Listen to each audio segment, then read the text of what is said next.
orang mukmin. Walaysa dzalika li ahadin illa lil mu'minin. Perhatikan di sini.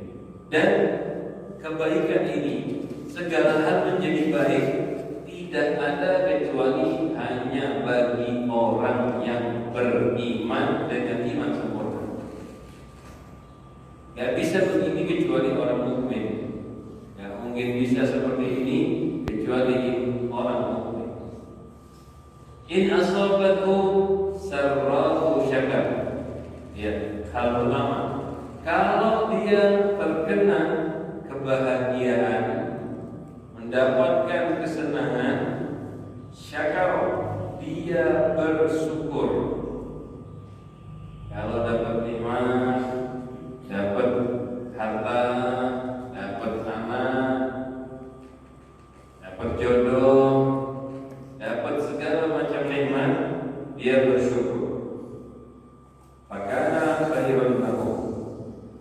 Dan syukur bagus untuk dia. Ketika muslimin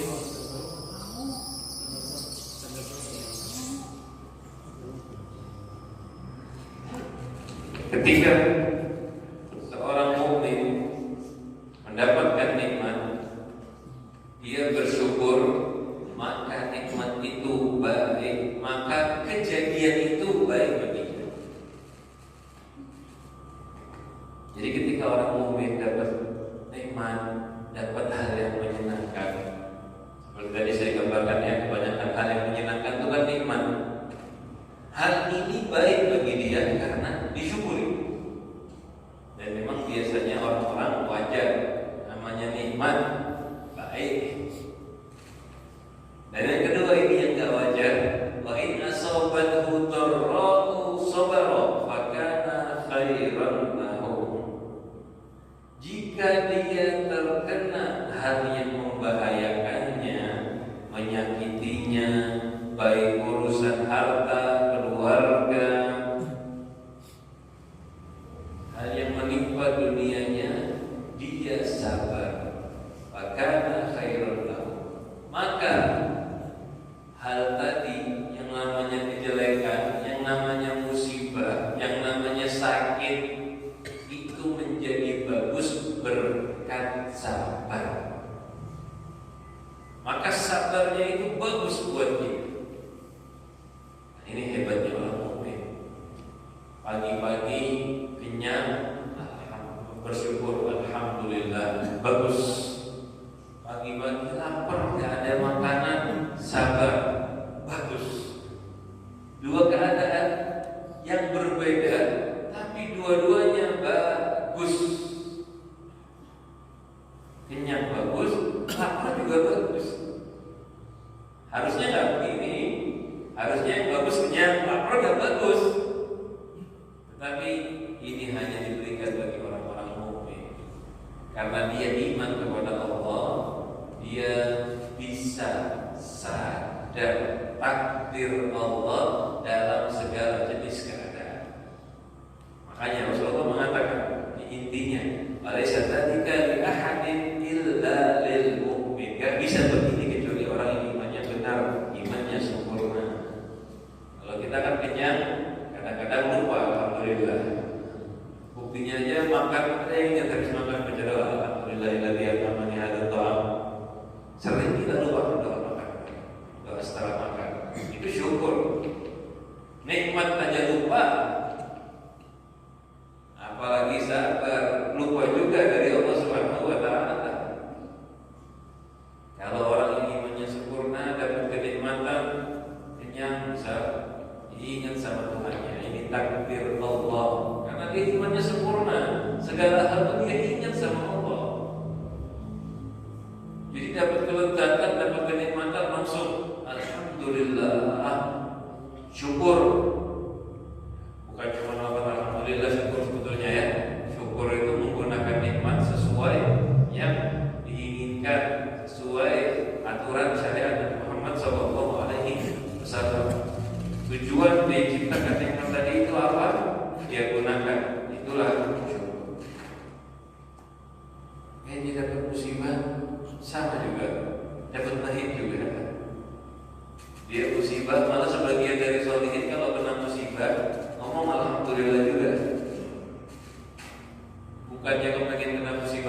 Soalnya mereka melihat banyak orang yang kena musibah urusan agamanya.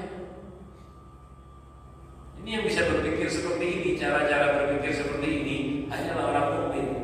Pernah nggak kita ketika kita tertimpa musibah duniawiya dari segi harta misalnya susah, terus sampai melihat orang lain rezekinya banyak, lancar, dari kaya raya, pernah nggak terpikir sampai bersyukur sama Allah dikasih musibah di segi hartanya, tapi agamanya baik, itu nggak ada musibah di hartanya, aman-aman aja harta melimpah, tapi musibahnya di segi ibadahnya dan agamanya, dijadikan kaya raya tapi nggak diizinkan sholat sama Allah, dijadikan kaya raya tapi nggak diizinkan membaca Al-Quran.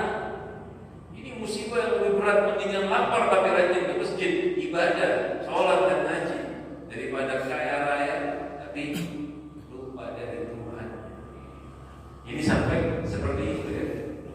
Mereka bersyukur atas nikmat Islam, nikmat iman, membuat mereka sadar bahwa musibah ini ringan. Nah, ini hal-hal seperti ini yang bisa mikir cuma orang yang beriman. Yang mikir cuma yang bisa hanyalah orang yang iman kuat. Makanya dasarnya kita semua kuatkan iman dulu. Sibuk tentang bab syukur, sibuk tentang bab sabar, tapi gak iman sama Tuhan, gak mungkin bisa. Makanya dari dulu seringnya kita belajar bab syukur. Saya yakin dari kecil sudah belajar sabar, itu sudah belajar syukur, sudah sabar, sudah. Tapi prakteknya susah. Kenapa? Imannya belum kuat. Nah, ini Syekh Muhammad bin Al-Lan ketika jelaskan di sini, ya, mukmin yang dimaksud di sini mukmin iman kamil, mukmin dengan iman yang sempurna. Kalau imannya masih naik turun, ya sabarnya sedikit, tergantung keadaan iman. Syukurnya juga sedikit, tergantung keadaan iman. Jadi di sini hadis bagus tentang sabar. Ini pada hakikatnya kita ini mau dapat musibah atau mau dapat nikmat sama aja, sama aja. Nggak ada yang namanya ini baik ini jelek. Pada hakikatnya begitu. Nah, ini hakikat seperti ini. Mau dapat rezeki pagi atau mau kehilangan rezeki pagi hari, sama.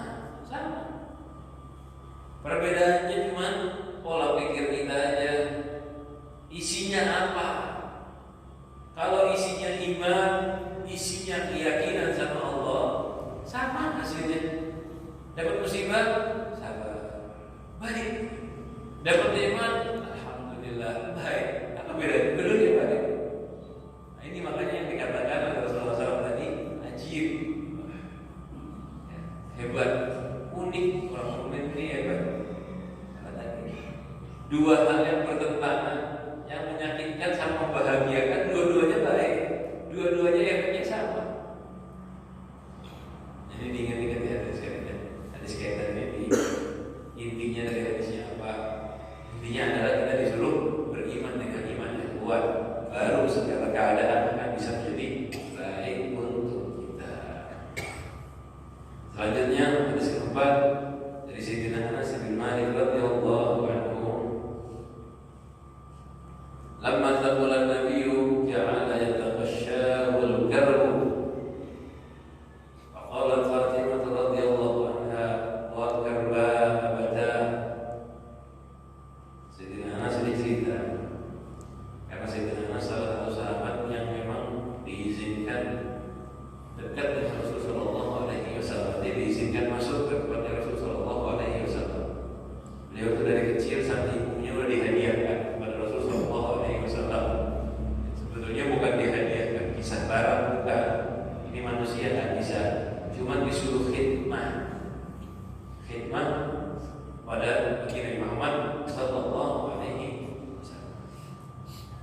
Jadi saat Sayyidina Anas memperhatikan bahwa penyakitnya Rasulullah SAW, sakitnya Rasulullah SAW itu sudah tambah berat, sudah tambah parah. Ja'ala yataghashsha al-karb. Nabi Muhammad SAW berdoa dan memohon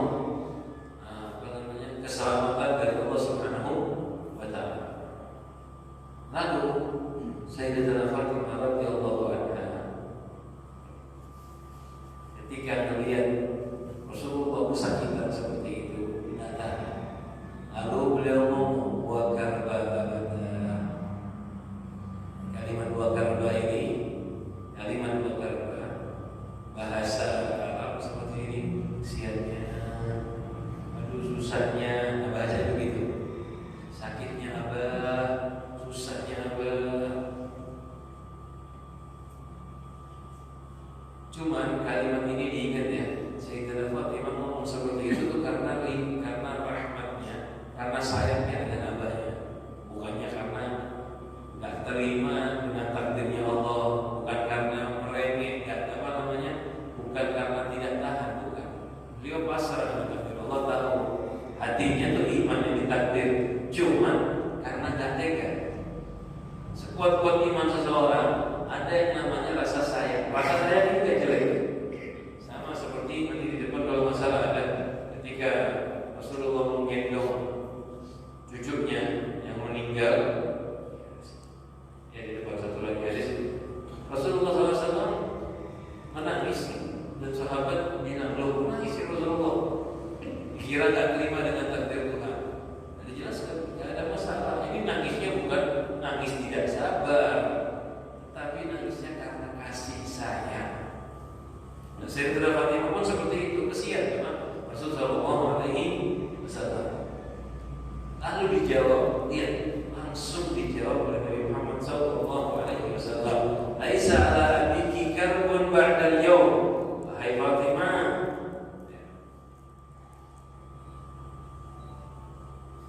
tidak ada kesulitan atas ayahmu setelah hari ini. Jadi tenang, abahmu gak akan sulit lagi setelah hari ini. Artinya itu hari terakhir di dunia. Kalau udah meninggal aman, ya ada kesulitan sama sekali. Kalau yang mati orang iman Islam, itulah hari meninggalnya Rasulullah SAW. Ya. Tetap ya, kalau Rasulullah tahu tetap dididik anaknya. Tahu hati beliau, Sayyidatina Fatimah bersih, terima dengan takdir Tuhan. Kesiannya itu karena rahmat aja. Namanya abah sendiri kesakitan, gak tahan kesian.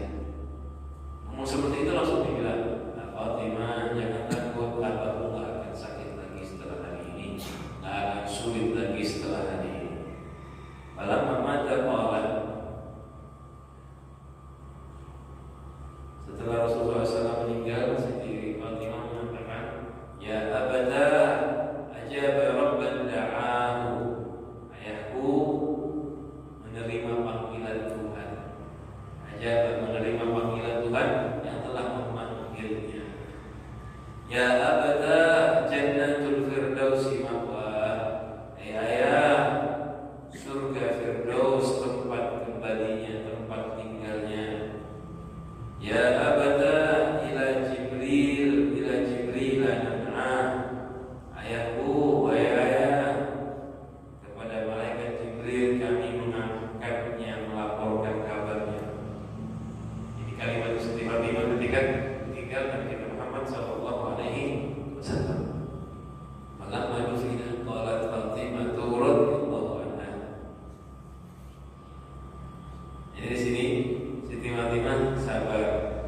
Cuman kalimat ini hati-hati ya, kadang-kadang salah apa namanya? Jangan salah prasangka dengan beliau. Ketika dikuburkan Rasulullah SAW, Siti Fatimah berkata begini, atabat anfusukum an tahthu ala Rasulillahi turaba. Kalian merasa enak sahabat itu yang menguburkan Rasulullah. Apakah kalian merasakan enak? Kalian menutupi, memendam Rasulullah SAW. Tahtu itu apa namanya? Menguburkan.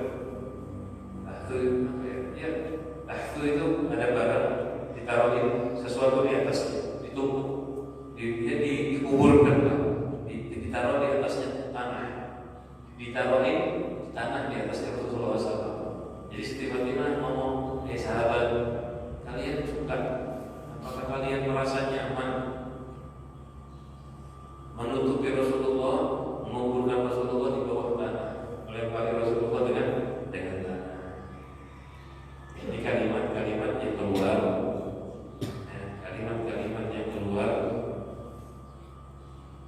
jika orang sedang sedih. Jadi kadang-kadang keluar kalimat seperti ini. Tapi ingat, ini tergantung tujuan ucapannya, tergantung tujuan ucapannya.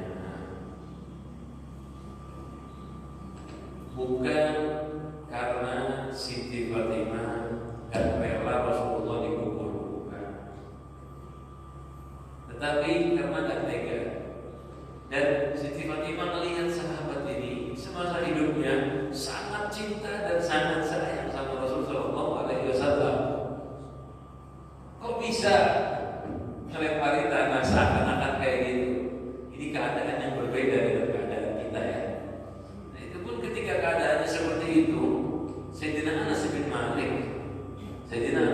diceritakan nggak menjawab Siti Fatimah karena tahu sebetulnya kita nggak suka juga begini Siti Fatimah sampai mau mengukur Rasulullah. Bahkan ada cerita beberapa sahabat sampai ngangkat pedang yang bilang Rasulullah mati, aku enggak, sampai ada yang bilang begitu. Ini bukan karena nggak terima dengan takdirnya Allah, karena saat itu namanya hati sedang benar-benar bergejolak. Perlu ada yang menenangkannya. Cinta yang berlebihan bikin buta. Jadi kadang-kadang seperti itu. Sayyidina Anas ketika dengar Siti Fatimah ngomong begitu, beliau ini dalam hatinya diceritakan dalam riwayat Syekh Muhammad bin Allan mengatakan, Sayyidina Anas dia lisannya diam, tetapi keadaannya menunjukkan kepada Siti Fatimah, saya juga tak mau ngubur begini, tetapi ini perintahnya Rasul Sallallahu Alaihi Wasallam. Nah kita lihat sahabat itu semua, Siti Fatimah sahabat. Dan hadirin sekalian, mungkin kita ini ditinggal sama keluarga kita. Kalau sebagian udah gak tahan, gak sabar, ketahuilah sahabat itu ditinggal mati sama Rasulullah lebih berat daripada ditinggal mati seluruh keluarga. Dan sahabat begitu, soalnya mereka merasakan Rasulullah itu benar-benar dekat sekali dengan mereka. Mungkin sampai pernah dengar cerita, ibu-ibu pernah dengar cerita, ada seorang wanita yang setelah peperangan nunggu di Madinah kedatangan pasukan dan kedatangan Rasulullah. Pasukan mulai datang, ditanya, bagaimana Rasulullah? Dijawab, suami kamu telah meninggal. Jawaban perempuan tadi apa? Gimana Rasulullah? Belum tahu. Dan dijawab lagi, orang lain lagi ngasih tahu, anak kamu meninggal, abah kamu meninggal. Lihat, 3 orang yang dijadikan sandaran hidup, ayah, suami, dan anak. Perempuan kan begitu, sandarannya itu 3-3-nya itu aja. Yang dia jadikan sandaran hidup di dunia, 3-3-nya meninggal. Kalau sekarang stres, mau hidup sama siapa saya? Apalagi nggak punya harta. Lihat hebatnya iman wanita tadi. Dan memang begini sahabat, ketika orang-orang yang nyatanya secara dohir paling dekat dengan dirinya, abah, suami dan anak meninggal dunia, yang dipikirkan sama dia gimana Rasulullah SAW. Sampai ditemukan Rasulullah SAW sehat, dia tenang, dia ngomong segala musibah itu ringan selain Rasulullah SAW. Nah, sahabat itu semua kayak gini. Jadi ketika meninggalnya Rasulullah, tak ada ujian berat bagi sahabat seperti meninggalnya Nabi Muhammad SAW. Mereka sangat hebat. Beberapa orang yang bisa tahan seperti itu hebat. Makanya Sayyidina Abu Bakar Siddiq ini menunjukkan benar-benar siddiqnya beliau. Setelah meninggalnya Rasulullah SAW, beliau memang benar-benar seperti ayah bagi sahabat yang lain, seperti paman bagi sahabat yang lain, walaupun mungkin ukuran yang lebih luas.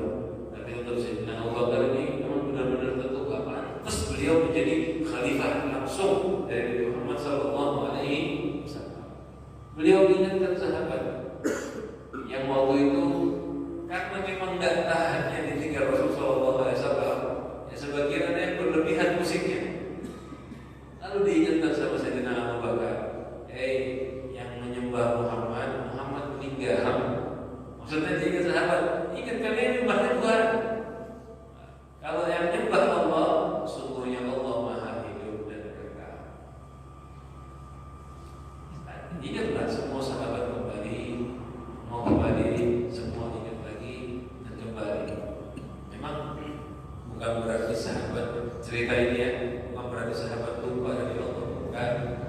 Karena memang Rasulullah SAW itu hal yang paling sulit, melebihi keluarga ya, seperti yang kita ceritakan ya, melebihi segan, bahkan melebihi diri kita sendiri. Mereka sayang sama Rasulullah itu melebihi dirinya sendiri. Jadi kalau Rasulullah sakit, udah gak ada yang lebih bikin mereka pusing seperti Rasulullah sakit, Rasulullah kena musibah. Nanti selanjutnya ini yang tadi kita baca, jika Rasulullah SAW ditinggalkan cucunya, Ana bin Zaid, Usama bin Zaid bin Harithah, riwayat dari Zaid, dari Sayyidina Usama bin Zaid bin Harithah, Maula Rasulullah sallallahu alaihi wasallam wa hibbihi wa ibni hibbihi radhiyallahu anhuma. Disebutkan Sayyidina Zaid adalah Maula Rasulullah sallallahu alaihi wasallam. Ayahnya itu dimerdekakan oleh Rasul sallallahu alaihi wasallam. Jadi bahasa Arab itu begitu. Kalau ada orang habis dimerdekakan disebut Maula fulan. Jadi karena abahnya Zaid, nama Zaid, Sayyidina Zaid ini riwayat hadisnya Usama. Abahnya Usama yang bernama Zaid dimerdekakan Rasulullah. Dimerdekakan Rasulullah SAW. Usama itu Sayyidina Zaidnya dikenal sebagai Maula Rasulullah. Usamanya terus ke bawah, keturunannya dikenal sebagai Maula Rasulullah. Kalau kita misal Bapak Ali, ya, misal contoh saya memerdekakan satu budak, nanti budak tadi anaknya, keluarganya dia, keturunannya dia, asobahnya dia disebut namanya Maula Muhammad. Karena kita dan kebalikannya, biasanya dalam istilah kebalikannya, saya disebut namanya, dia juga saya sebut Maula Muhammad. Jadi atau saya Maula dia, tukar-tukaran bisa dalam bahasa. Hibbihi wa ibni hibbihi, ini julukan kedua yang dicintai sama Rasul dan anak dari seseorang yang dicintai Rasul sallallahu alaihi wasallam. Ya, beliau dicintai Rasul dan anak dari seseorang yang dicintai Rasul sallallahu alaihi wasallam. Karena memang benar ya, Sayyidina Zaid bin Harithah sangat dicintai oleh Nabi kita Muhammad sallallahu alaihi wasallam. Masuk ke hadis saja. Qala arsaltu bintun Nabi sallallahu alaihi wasallam.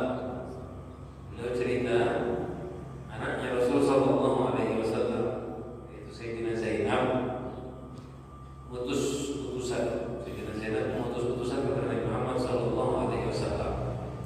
Bahwa cerita Inna bi qad ihtudira fashhadna. Rasulullah sama Nabi Muhammad, ya Rasulullah, anak saya, anaknya Siti Zainab ya. Siti Zainab anaknya Rasulullah SAW ngomong, Abah, anak saya sekarat. Anak Siti Zainab lagi sekarat. Fashhadna, tolong saksikan kami hadir bersama kami. Fa arsala Jibril salam wa yaqulu inna lillahi ma akhadha wa lahu ma a'ta wa kullu shay'in 'indahu bi ajalin musamma faltasbir wal tahtasib. Lihat nasihatnya Rasulullah buat anaknya. Lalu Rasulullah SAW mengutus orang balik, tidak datang. Pertama dipanggil tidak datang. Rasulullah mengutus balik. Jadi yang diutus untuk manggil Rasulullah SAW, dia bilang, sampaikan, aku kirim salam, sampaikan kepada Zainab,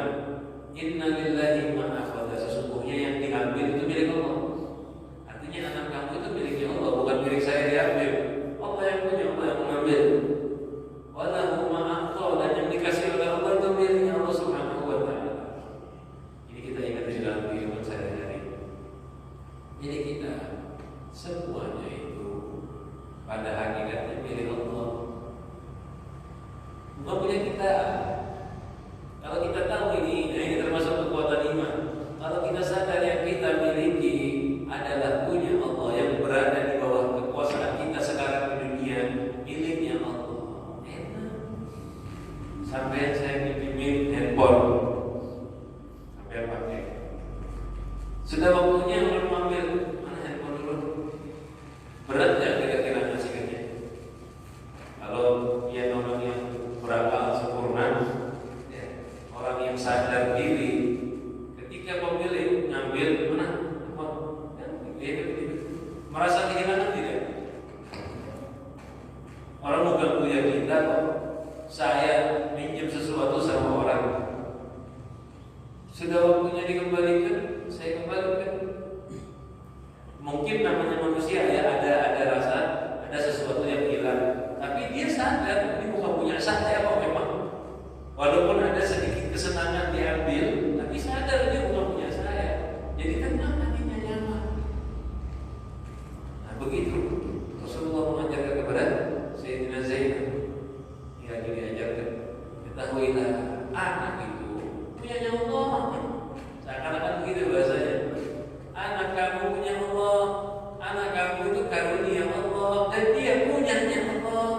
Wa kullu syai'in indahu bi ajalin musamma. Segala sesuatu itu sudah diketahui ajalnya di sisi Allah. Ada batasnya semua.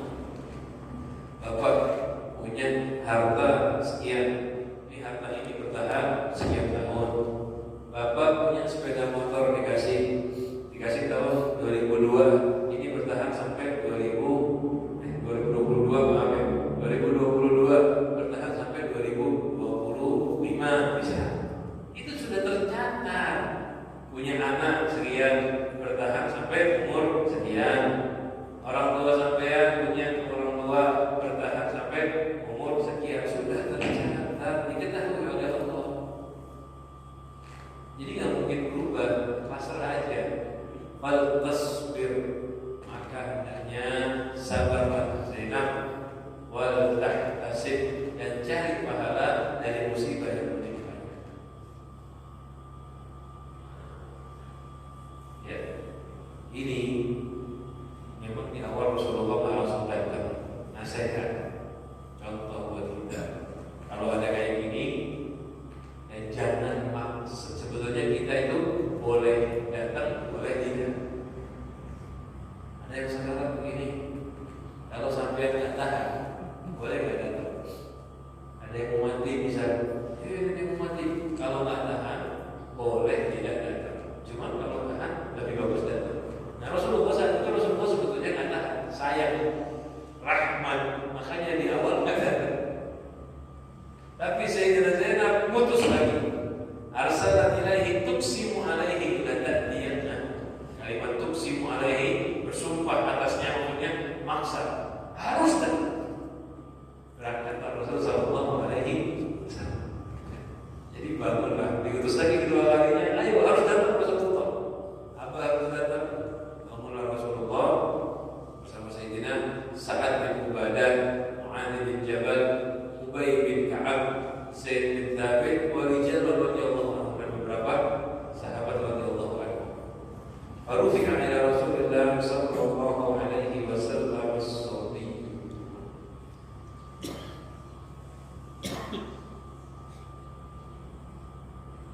Lalu anak tadi diangkat, jadi disodorkan kepada Nabi kita Muhammad sallallahu alaihi wasallam. Jika nggak salah namanya Umamah bintu Zainab.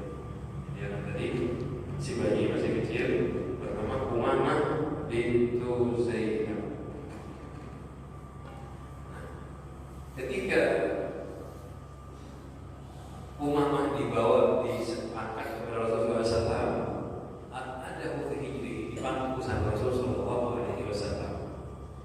Ini lagi sekarang anak kecil. Wa nafsuhu taqaqqaq, dan nafasnya tersendat-sendat ya. Nafsuhu taqaqqaq ya. Nafasnya tersendat. Kalau sekarang tahu nggak ya?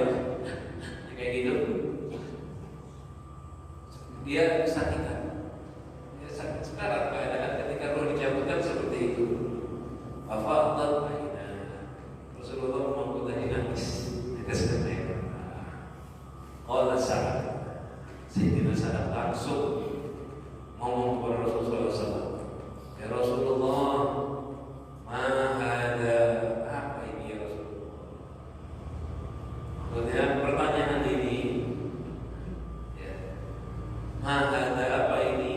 Artinya pertanyaannya kaget. Kok nangis Rasulullah? Tahunya Sayyidina Sa'ad bin Ubadah ini, kita harus terima takdirnya Allah, nggak boleh ingkar, harus pasrah. Tahunya Sa'ad begitu kan, dan yang nangis itu dikira Sa'ad kalau nangis nggak pasrah, dikira Sa'ad kalau nangis itu tidak terima. Sa'ad mengira begitu, langsung dinasihatkan Rasulullah SAW dikasih tahu, memang kita harus terima, nggak boleh nggak terima. Nah, nangis ini dikira tak terima sama Sayyidina Sa'ad, dijawab oleh Rasulullah SAW, hadihi rahmah, Sa'ad, ini adalah rahmat, ja'alaha Allah fi qulubi ibadihi, yang diletakkan oleh Allah di hati hambanya. Dalam riwayat, min fi qulubi man sya'a min ibadihi, di hati orang-orang yang dipilih oleh Allah. Wa inna ma yarhamullahu min ibadihi ruhamana. Dan sesungguhnya Allah Subhanahu wa taala hanya menyayangi, merahmati hamba-hambanya yang penyayang. Di sini intinya Rasulullah SAW menjelaskan kepada Sayyidina Sa'ad bahwa nangis ketika ada yang meninggal itu tidak selalu jelek. Ya tadi saat mengira, oh nangis, ada istilahnya orang Arab disebut niyahah. Niyahah itu nggak terima kalau ada yang mati. Ini hukumnya haram. Niyahah itu hukumnya haram. Tetapi nangis nggak termasuk niyahah. Makanya Rasulullah menyebutkan ini menangis keluar karena rasa kasih, rasa sayang, bukan karena tidak terima, bukan karena tidak terima. Itulah yang disebut rahmah. Nah, kalau tidak terima baru disebut dia. Nah, ini ibu-ibu, bapak-bapak perhatikan, nangis ketika orang meninggal seperti tadi tergantung niatnya. Kalau sampai pukul badan, sampai ngomong, kenapa kau mati, baru dosa. Tak boleh ngomong seperti ini ya. Kenapa masih muda, kasihannya, terus ngomong lagi, mending saya aja yang mati, hati-hati, itu tak boleh. Karena kita tuh tak terima dengan takdirnya Allah. Mending, kalimat mending ini, mending saya aja, itu seakan-akan kita lebih tahu apa yang terbaik dari Tuhan. Dan bapak nangis sedihnya bapak, tapi jangan sampai melakukan hal yang tidak baik. Ya cukup sampai di sini. Insyaallah mudah-mudahan kita semua pertama-tama dijauhkan dari segala bala, bencana dan musibah, dijauhkan dari segala hal yang menyakitkan hati. Mudah-mudahan diberikan iman yang kuat, seandainya takdir mengatakan musibah datang, kita tetap bisa bersabar